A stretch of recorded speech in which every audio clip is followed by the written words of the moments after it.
I am a hard Trotskyist, or I wish I was a hard Trotskyist. And that meant that we defended the Soviet worker state till the last gasp. And also right now, North Korea's right to have nuclear weapons and to test them.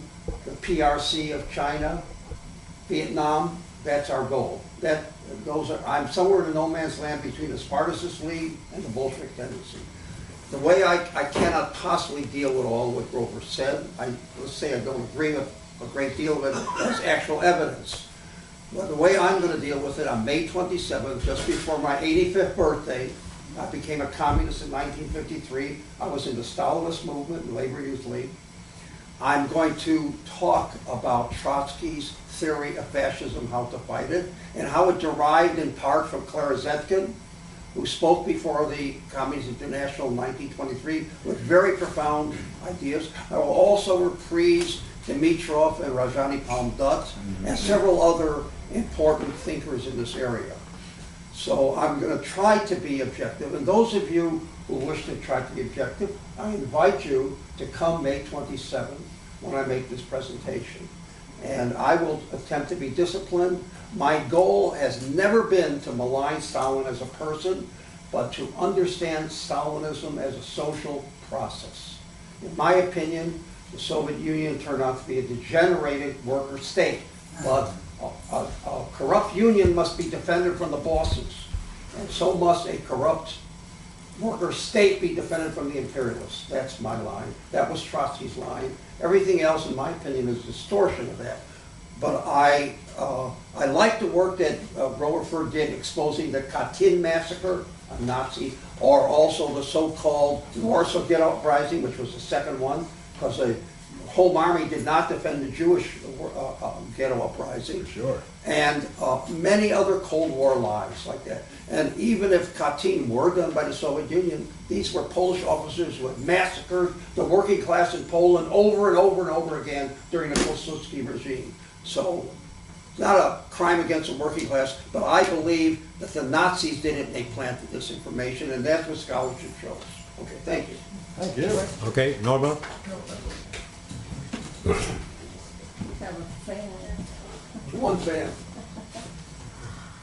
This is a report coming from the Washington Post last Sunday or sometime around that time, and in the local newspaper here, the West County Times, and probably throughout the country, in various newspapers, popular newspapers.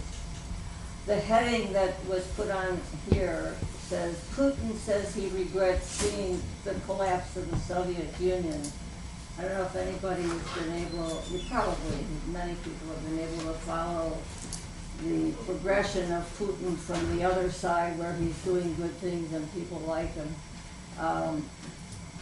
The approval of Putin seems to go from 78% of the people to 38% and back up and down, depending on what's happening economically and so forth. But on the overall, what they find is that they have approval of Putin. I'll pass this around. Does anybody want to see this? Somebody will. Someone What's the question? Anybody want to see What it? paper was it in? This was initially in the Washington Post and around the, well, anyway, I'll leave it up here. Okay, as a moderator, let me suggest one thing. Thank you, Norma. Norma has a special privilege here. But keep the question and comments directly to the speaker's subject today. So this has something to do with No, that's yes, I said, with the Soviet Union. Yeah. no, but I'm for others. I'm saying, and I have special respect for you, and I say special. So anyway, I just want to emphasize that please try to keep your questions and your comments to the topic of today, which is about Trotsky's role in that period, whether you're opposed to it or not. What I said. You don't have to agree with what I said. Yeah. So, okay. I don't know if I can make that exact, but I just feel like it's really important to know that the Soviet Union lasted from, I mean, I think the people in here are okay with this. From 1918 all the way up to 1990, they were infiltrated by the CIA, they were surrounded by armies, the fascists tried to attack. They still lasted that long. Can anybody give them just a little credit for that? That's the way I look at it. And then here's the thing, like, people make mistakes, stuff happens. All the stuff you're talking about probably, you know, in fact, some of the, Stalin did some things, whatever. But I was there, and I would like you to look at my book back there. I was there in the 80s, every year for about 8 years in the 80s, and I was all over, in 50 different cities of the Soviet Union. I don't know why people say it was getting worse, because it was not getting worse. Every year I went, it was getting better. And I think it was overthrown by, I think everybody loved Gorbachev, but I think he was part of it. I think there were some millionaires there, and they were connected to the American rich, and they overthrew it. I really think that things change and move, and they go back and they forth. But in the 80s, it was getting better and better and better, and the U.S. capitalists could not stand that. Okay, So Gigi. I would just like you to Okay. check out my book. It's only $10. I was there. I kept a diary. You know. Okay, I have to emphasize, once again, please, I'm going to be the nasty guy here. Well, that has to do As a with it. moderator, He I have, talked about he said it got worse. I want to say that That was it last should night. be, your question and comment should be directly to the subject of today, which is Trotsky's role in that period that he's spoken. You can be critical or not, but try to contain it there, not make general comment in defense of Soviet or opposition or this and that. Try and maintain that, please, because there's a lot of work Grover has done, so this will be a due respect to him, to the author of this book. So, Eugene, no, Eugene, you go No, I will first. pass and Okay. give other people a Come on. chance. Comrade Marco. Yeah, Grover, I had a question for you. You said in your last book that the Director of Commerce had an agreement with these German firms whereby they would provide money to Trotsky. Yeah, that's in Or this his, book. So that came out in the second Moscow trial, yes. Yeah, for his activities. Mm-hmm. Now, there's a fellow my friend told me about called Bonanza in Berlin, Bonanza in Berlin. And there it shows that during the 30s, the Soviet Union was shipping gold bars to Berlin for Trotsky to finance Trotsky's political motives. Well, my question to you is, so it's only used for political motives, or is it also used to finance his personal benefits? Okay, you're going to take a number of questions. Yes, so, Janice? Okay, Dave? Yes, okay. David. I was wondering, I read some of Grover's books, and I think that for me it was a little hard to get through them sometimes, because it's really, he does sort of a textual analysis of the Moscow trial, and of the Grover studies the documents and then makes analysis based on those documents. But I think one thing that I find is lacking in Grover's work is a historical context for all the things that we've been talked about. For example, if you think about the Soviet period, all from about 1926 all the way through Stalin's death in 1953, the Soviet press was talking about Trotsky. Before Trotsky's death, after Trotsky's death, the Soviet press was talking about it. But they always talked about it in different contexts, depending on what the political contexts were that the Soviet Union found itself in. So, for example, the Nazi-Soviet Pact, that was in, I believe that was around August 1939. Up until that period, the Soviet Party anticipated the danger of a war with Germany. So at that time, all the focus on Trotsky was that he was a German spy. And there was not any other, the focus was he was a German spy. And then after the pact, the focus changed completely. And there was no more talk in the Soviet press, in the newspapers, about Trotsky being a Soviet spy. Trotsky was then a British spy. And so all the focus in the press was on Trotsky being a British spy. And then there was also a danger. The Soviet Union had to worry about a war on the Eastern Front against Japan. So in the period before the non-aggression agreement with Japan, Trotsky was a Japanese spy. But after that, he was no longer a Japanese spy. He was a British spy. Now if we do a review of Soviet literature and the newspapers, these are obviously in contradiction with Grover's conclusions based on the Moscow trials text. So I think it's something that offers a challenge, a historical challenge, to a textual analysis, the kind of historical work that Grover has done. So I think it's a weakness in Grover's work, and of course I'd love to hear him comment on it. I have other comments about his comment about the secret police not keeping records and so forth, but I think I probably run pretty close to my 3 minutes. So Yes. pretty close. Historical history, yeah. Thank you, David. Yeah. Aaron, welcome back. I'm Harry. Aaron, yeah. Stand up if you can. Good to see you again. I haven't seen you in a long time. Yeah. Okay, a couple of things. First of all, if this conspiracy was so great, involving a large number of Trotsky supporters among the Communist Party inside and outside the Soviet Union and non-Communist Party members, and involved lots of officials in Germany and Japan, I don't find it credible to believe that the only testimony we get is of people who have been arrested. It just doesn't make sense.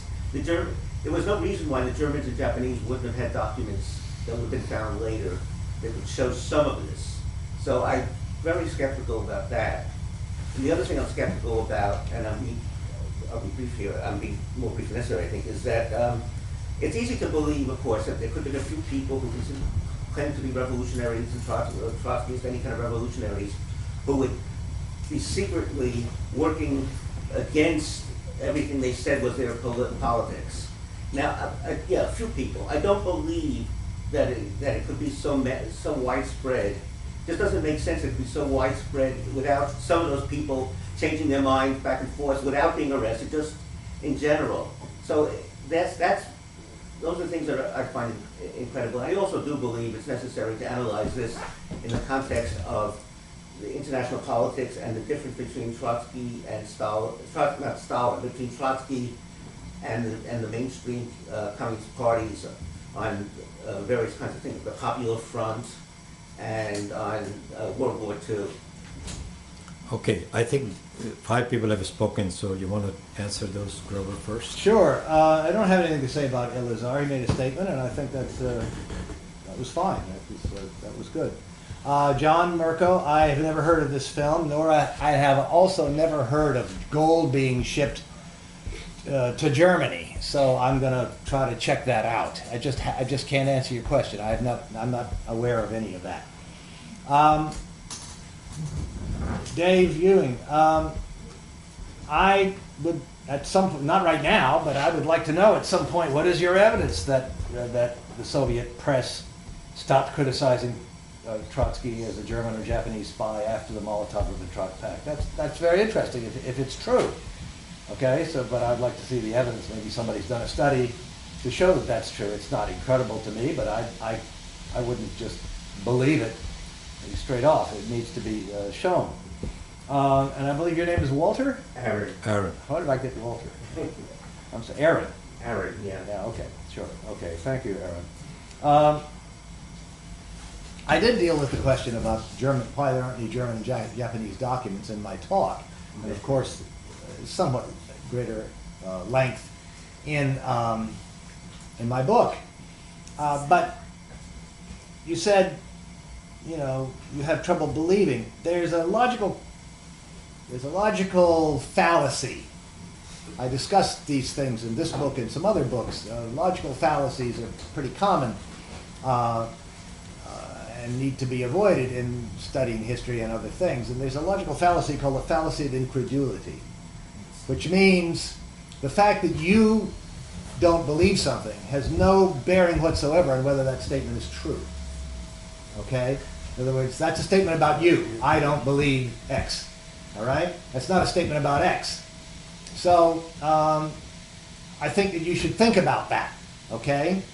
It's not objective. It's subjective. It's not objective to be guided in historical understanding by what you are predisposed to believe or not to believe. After all, what you're predisposed to believe or not to believe has to do with everything you've heard before that, right? So, and not just you, everybody. So, I think that you should more strongly entertain the possibility that conspiracies are, in general, not committed, not written down, not committed to writing. But there are some other possibilities, which I've mentioned in my book too. You know, it could be that there was some record, or it either hasn't been found or it's been destroyed. The best I use that example in my talk and in my book of the conspiracy to get rid of Lavrenti Beria in 1953, because it's a striking example of this. Here's a conspiracy that succeeded. We know it succeeded, and all the people who carried it out were very happy and proud of it. And now that we have the Soviet archives, largely open, there is no written evidence, before the fact, of this conspiracy. Clearly, it was all done by word of mouth. So, conspiracies do take place in that manner. There's also this, which is an interesting issue. I don't want to go on and on about it. The purpose of a conspiracy is not to leave any evidence. That's what makes it a conspiracy, right? You have a conspiracy, you don't want to leave any evidence, otherwise it won't be a conspiracy anymore. You don't tell anybody and you don't write it down. Okay. There are probably there have to be a lot of conspiracies that we never find out about. Whether it's criminal conspiracies, of all kinds. All kinds of crimes are committed that leave no trace. All right? Just like we know that all kinds of murders are committed that there's not enough evidence to ever convict anybody. Okay? So the fact that there is no written evidence of a crime, in this case it's conspiracy, right, is not evidence that there was no conspiracy. It isn't. It just isn't. Because we know that there are many, many crimes and conspiracies that do not leave evidence in history. And so just think about that. Okay. Okay, next 5 questions, starting with you. No, okay. The lady next to you. Joyce. is Yes. my name. Hi, Joyce. And I first wanted to say I really appreciate the focus of your study and your work. It's something that certainly is very valuable for all of us, whether we're doing other related things or not. So I guess what I wanted to ask is, you have over this period of time been doing this research both in the Soviet Union and other places. And in that process, you've been talking with a lot of people who have different opinions about this, but I'm particularly interested in the response of people in the former Soviet Union now to what you are finding and how that fits into the debate or struggle there over their own history. And Good. because I'm also interested in ours, but I'm interested good. to hear more of that. Okay, great. My name is Steve. My question is about the Molotov committee commission that you mentioned. I believe you mentioned it was before Khrushchev's speech in '56. After. Well, interestingly enough, a lot of evidence that Molotov was the opposition to Khrushchev in the sense of the remaining Bolshevik tendency, and so this commission could have had 2 different sides to it. Oh, yeah, One to verify that Tukhachevsky was guilty, and the other one was to serve Khrushchev's punch, which was to show that Absolutely. he was innocent. So anything more on that Yeah, would yeah, be sure. great. Absolutely. Okay. Next Your row. question behind, yes. Yes. Hi, I'm Eileen. I did? Eileen. Eileen, yeah. So I think it's problematic to, as you said, mentioned before, there is not enough for or against arguments for a conspiracy. So I think it's problematic to argue with a conspiracy. But I can agree with you to that extent that I say that there are lots of misrepresentations of Stalin in the Soviet Union and outside of the Soviet Union. But even if, and it's probably good to investigate in these misrepresentations, but I don't think that should necessarily lead to a pro-Stalinist standpoint. But we can be critical of the misrepresentations. So being pro-Stalinist is another thing, and because we should also consider, I think it should be consensus that we say you shouldn't collaborate with the Nazis in no case. And there was this Hitler-Stalin pact which was broken by Hitler basically. So even though he wasn't later maybe cooperating with the Nazis, he was doing it before. And I think we already knew 1933 what the Nazis were doing. So and I wonder what you think about Fidel Castro and Carlos' standpoints to that, if they knew about Trotsky as a spy, because if he was, how do you say, spion? Were they cooperating with him in that sense? And what would be the Yep. Okay, you over there. Not you? How about yourself? No? Okay, you. My name is Antonio. As a former political prisoner of military dictatorship, I found laughable to rely on the Stalinist trials and the statements made there to come to a conclusion. How did Trotsky know what they are going to bring to the trial? That's another laughable thing. The Stalinist propaganda machine was spreading all over the country first these charges. They will say, oh, Trotsky collaborated here, and then they bring it to trial, they will get the people who testify to that. As if nobody read the 1984, because the methods that are described in 1984 are not fiction. Now, Trotsky actually opposed the peace treaty with Germany. Trotsky was a commander of Red Army who fought 13 proxy armies of different nations and defeated the anarchists in Ukraine and in and the other one on there, I don't remember now the name. So this is a question here. What's the objective? It looks like a Me Too movement to bring something from the past that nobody can present evidence and to actually enforce an ideology, actually a dead ideology, because it's dead. Stalinism is dead. And so that's the crap that can be brought only by an unburied Stalinist mummy. Okay. I think we can take one more, because these are four people so far. So the gentleman right next to Antonio, was short call underground. You're next. I didn't have a question. Okay. Do you have a question? Okay. So My name's Robin, and I just want to say thank you so much for your book on the secret speech. I didn't know about it until I worked with Waistline, and it really has made a lot of difference. Thank you. Oh, very good. Thank you. okay. So now we have had 5 people speak. You want to take these? Sure. I hope it's okay if I'm sitting down, you know. Is that all right? I'm Yes. sitting down? The lady back there looked like she was about to say something. You're Yeah? fine, it projects. Okay, very good. Okay, you can hear me? Yes. Okay, great. Terrific. All right, where are we here? Well, I know German and Japanese documents, we just dealt with that, right? Is that right? The fallacy, yeah, the fallacy of incredulity. Okay, Joyce. Yeah, Russia had its own revolution. So there is much more pro-Soviet, pro-communist, pro-Stalin, and particularly pro-Stalin feeling in Russia, although it's a minority, it's much, much larger.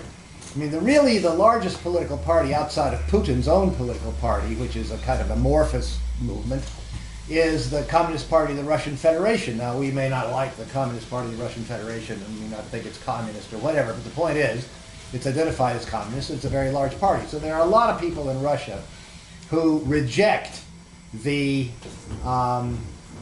anti-Stalin propaganda. Although very few people in what you would call the intelligentsia. Okay, you are not going to be accepted among the academic, artistic, and otherwise intelligentsia in Russian if you do not agree that Stalin was a homicidal maniac, this kind of thing. But among other parts of the population, yes, Stalin is still quite popular. So, and as a result of all of that, to make it short, there are book publishers, not TV, but book publishers and even some newspapers that are open to the kind of thing that I do. I don't call my research pro-Stalin.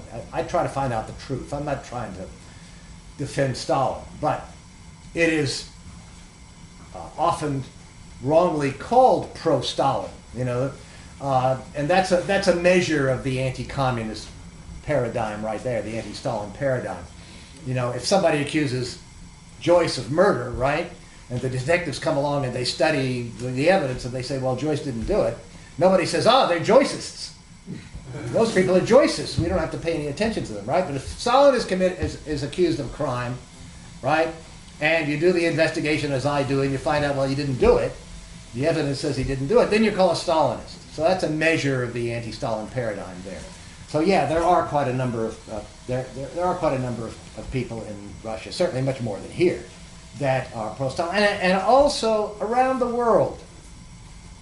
There are many people who have rejected the Khrushchev position, in part, I think, and just let me finish with this, in part because Khrushchev is so celebrated by the anti-communists, including in the United States. William Taubman won the Pulitzer Prize in 2002 for writing this biography of Khrushchev, which may as well have been written by Khrushchev's family. I mean, it's so positive. And he just finished a Gorbachev biography. I've only read a few pages of it. It looks like that's going to be another snow job about what a great guy he was, So yeah, these people who, the demise of the Soviet Union is often credited to Khrushchev as though this is some great accomplishment of his.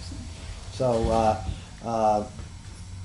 a lot of people in Russia don't agree with that. The Molotov Commission, I don't think there's much in English about it. The Molotov Commission was appointed by Khrushchev after the February 56. This is Steve's question. Where's Steve? There he is. Yeah, and it was made up of at that point, Molotov, Kaganovich, the Malenkov, the pro-Stalin people who worked with Stalin for many years, we're not under a cloud of any kind. They're still major figures in the Soviet government, and in the party. So they were put on the commission, as well as a number of Khrushchevites. And it's kind of interesting to read, some of the reports in Russian that have been released, because it was divided right down the line. And what they ended up doing in 56 is, clearly it was a big compromise. The Molotov and others signed off on agreeing that Tukhachevsky and company were innocent, which is all bullshit.